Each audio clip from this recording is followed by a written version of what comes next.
내일부터 21대 대통령 선거의 공식 선거 운동이 시작됩니다. 후보 교체 문제를 놓고 갈등을 빚었던 국민의힘은 결국 김문수 후보가 오전에 중앙선관위를 찾아 후보 등록을 했습니다. 23일 앞으로 다가온 대통령 선거, 유력 후보들의 움직임과 앞으로의 일정을 최재민 YTN 해설위원과 함께 짚어보겠습니다. 어서 오십시오. 네, 안녕하십니까. 네, 국민의힘 대선 후보 등록을 두고 우여곡절을 겪었는데 결국 김문수 후보가 기호 2번을 달 수 있게 됐습니다.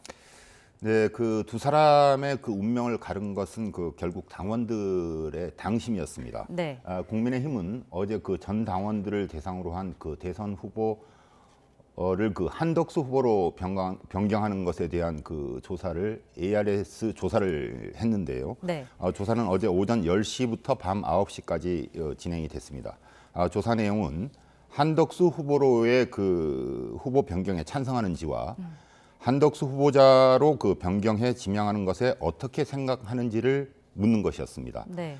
그런데 지도부는 물론 김 후보 측과 그 한 후보 측 모두 예상하지 못한 결과가 나왔고요.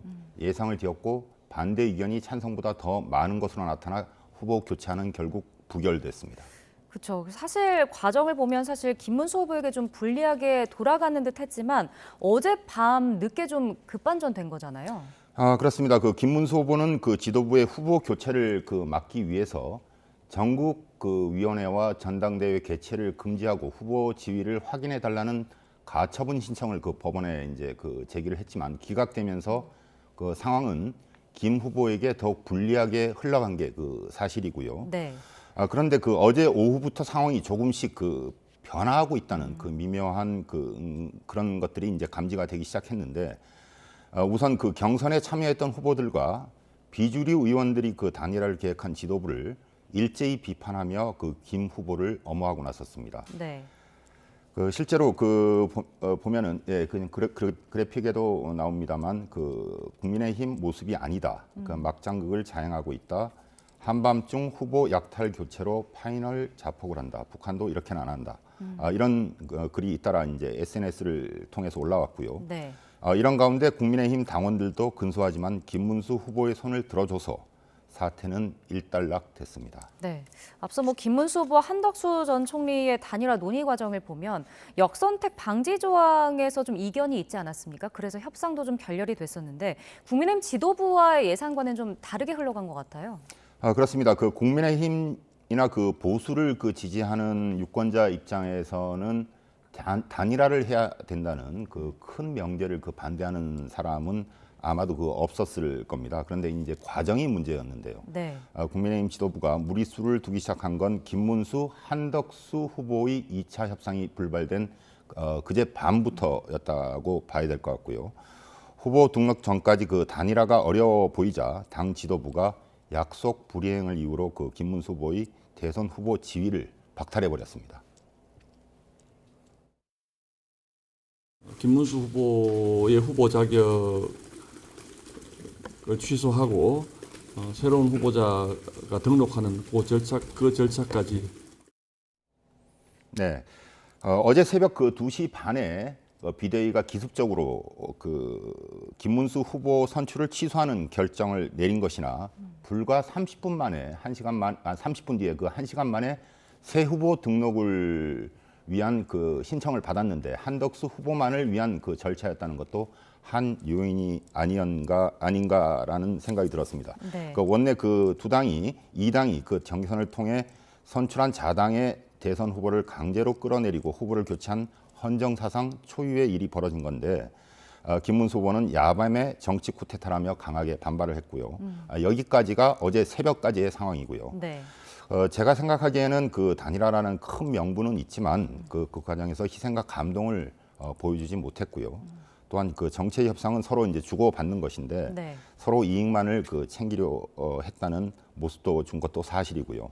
이렇다 보니 이제 당원들도 최악보다는 차악을 선택한 측면도 있다고 보여집니다. 물리적으로 시간에 쫓기다 보니까 앞서서 말씀드렸지만 지도부가 일방적으로 밀어붙인 것도 당원들에게는 좋은 모습은 아니었던 것으로 보입니다. 경쟁력 있는 후보를 세우기 위한 충정으로 우리 당원들의 뜻에 따라 내린 결단이었지만 결과적으로 당원 동지 여러분들의 동의를 얻지 못했습니다. 네, 결국 그 권영세 비대위원장은 책임지고 물러났고요. 김문수 후보는 우여곡절 끝에 그 어수선한 가운데 본격 대선에 뛰어들게 됐습니다. 네, 지금 뭐 설명을 해주셨지만 국민의힘의 상황이 좀 많이 급변을 했었는데 일단 오늘 11일이 후보 등록 마지막 날입니다. 김문수 후보는 아침 일찍 후보 등록을 마친 거죠? 네, 오전 9시에 그 경기 과천 중앙선관위를 찾아서 직접 후보 등록을 했습니다. 네. 이 자리에서 그 전 당원 ARS 투표 결과에 대해서 언급하기도 했는데 김 후보는 굉장히 놀라운 기적이 일어났다고 생각한다며 보통 찬반 투표는 찬성이 많고 반대가 많이 나온 것은 이례적이라고 말하기도 했는데요. 그 복잡하고 어려운 상황에서 의총이나 당 지도부 방향이 강하게 작용을 했는데도 민주주의를 바로 세워주신 당원들께 감사하고 국민의힘이 얼마나 강력한 민주정당인지를 잘 보여줬다고 생각한다고 말했습니다. 김문수 후보의 말을 들어보시겠습니다. 며칠 안 남았기 때문에 그동안에 얼마나 저 화합하고 더 또 우리 당만이 아니라 폭을 더 넓게 해서 전체적으로 이 광폭의 빅텐트를 통해서 국민을 통합하고 국민의 의사를 수렴하는 것이 중요한 때라고 생각합니다. 네, 그 선대위 구성도 이제 서둘러야 되는 상황인데요. 김 후보는 사무총장의 4선에 박대출 의원을 내정을 했고요. 네. 앞서서 그 사무총장 임명을 두고 당 지도부와 충돌하기도 했는데 그 사무총장의 캠프 총괄 선대 본부장이었던 장동혁 의원을 내정했었지만 장 의원이 고사하면서 무산되기도 했습니다. 네, 사실 범진보 진영은 민주당 이재명 후보로 사실상 단일화가 됐는데 김문수 후보도 범보수 진영의 이른바 빅텐트 구상을 좀 계속해서 강조하지 않았었습니까? 이건 어떻게 될까요? 근데 그 정치는 사실 뭐 생물이라는 말이 있기는 하지만은 현재로서는 사실상 어려운 게 아닌가라는 그 추측이 지배적입니다. 네. 지난 그 6일 한덕수 후보와 개헌연대 구축에 그 협력하겠다고 밝혔던 이낙연 새미래 민주당 상임고문은 그 회동 나흘 만에 어제 이제 그 대선 불출마를 선언을 했고요. 네. 그 양대 정당의 극단적인 정치로 광란의 시대에 선거를 할 수 있는 일이 많지 않다는 걸 통감했다면서 다른 선거도 돕지 않겠다고 했습니다. 다른 사람의 선거를 돕지도 않겠습니다. 아직도 정신을 차리지 못하는 국민의힘에 대해서는 아무 말도 하고 싶지 않습니다. 네, 그 후보 교체라는 사상 초유의 사태가 빚어지면서 그 내용에 휩싸인 국민의힘과 손잡는 것은 옳지도 않고 유리할 게 없다는 판단을 내린 것으로 보이고요. 개혁신당 그 이준석 대선 후보도 중앙선관위에 후보 등록을 후보 등록을 공식화하고 독자 행보를 가속하는 모습입니다. 네. 더욱이 이 후보는 국민의힘이 대표나 후보를 쫓아내기로는 전과 사범이라고 이제 신랄하기도 했는데요. 얘기를 한번 직접 들어보시겠습니다. 계엄으로 국민들을 위협에 빠뜨렸던 그런 세력도 심판받아야 하고 삼권 분리까지 위협하려고 하는 또 다른 세력이 있습니다. 그 두 세력을 막아내고. 네, 어제 오전에는 홍준표 전 대구시장이 국민의힘 탈당 뒤 미국행 직전 이준석 후보를 만났는데요. 여기에서 이번 대선은 양자 구도로 간다. 이재명 대 이준석 두 사람이 잘 한번 해보시라고 덕담을 주기도 했습니다. 네. 그런가 하면 민주당 이재명 후보는 이제 외연 확장에 좀 공을 들이는 모습인 것 같아요. 네, 어제는 경남 일대 곳곳을 누볐고요. 네. 홍준표 전 대구시장의 고향이기도 하죠. 경남 창녕에서는 홍 전 시장과 많은 얘기를 나눴다며 최근 통화한 사실을 언급하기도 했습니다.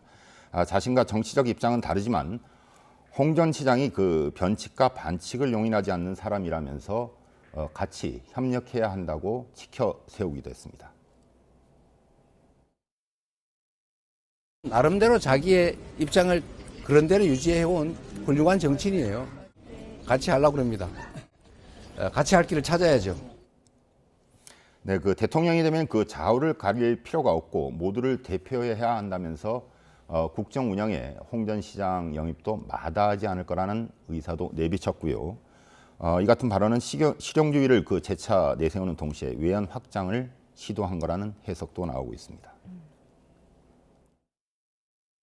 오로지 더 나은 국가, 더 나은 민생을 위해서 유능한 사람, 충직한 사람들을 가리지 않고 적재적소에 잘 쓰는 것, 그걸 통해서 성과를 내고.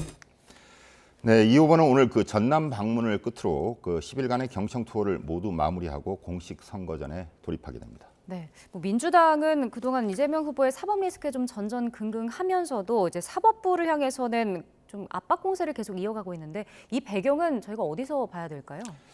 네, 그 이재명 대선 후보의 공직선거법 위반 사건에 대법원이 지난 1일 그 유죄 취지로 파기환송한 이후에 민주당은 연일 사법부를 정조준하고 있습니다. 네. 대법관들이 그 6만 쪽에 달하는 사건 기록을 제대로 검토한 게 맞느냐라는 그 비판을 시작으로 해서요.